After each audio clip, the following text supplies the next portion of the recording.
Hey guys, thanks so much for signing up for Rise. And we're coming from my home, my living room, into yours during this time that is filled with uncertainty, fear, and it's difficult. My hope is that over the course of the next 15 days, you're filled with peace and joy and expectation in the Lord. And so thanks so much for journeying with me and with us at Crow Hill Bible Church. God bless you.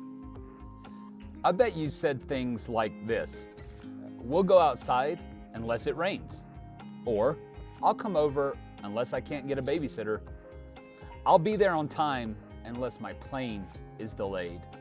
I cannot ride unless I'm over 4 feet tall. Or, don't move unless I tell you to. Here's the thing. Each one of those statements is always dependent on something that is out of our control, right? Dependency is a hard thing for us.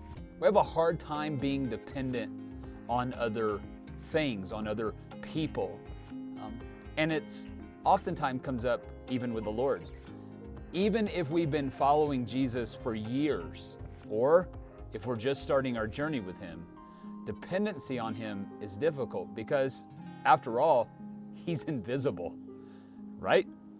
But here's the thing that the psalmist is trying to remind us in Psalm 127.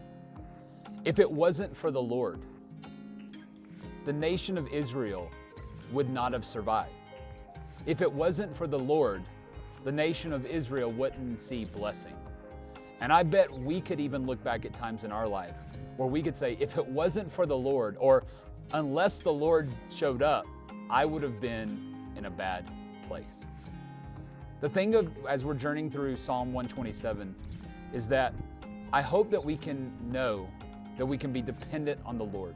That although we cannot see Him, and sometimes we can't feel Him, He is still there, and He is still good, and He is still constant, even in the midst of what we're going through now. Because one of the reasons that this season is so hard is because a lot of the things that we're dependent on, work and community and going out to eat even, and sports or entertainment, it's been put on the back burner. It's not there for us. And so as we're journeying through Psalm 127, I'd love for you to reflect on the following questions. What are you dependent on? Like, what is your go-to to be dependent on? And how's that in jeopardy in this time? And I think the final question, and maybe the most important, would be, what do you need to do today to shift dependency from one thing onto the Lord? As you're journeying through Psalm 127, and as you're praying and reading through it, my hope is that you can know that you can trust the Lord and you can be dependent on Him in and out of all seasons. God bless you.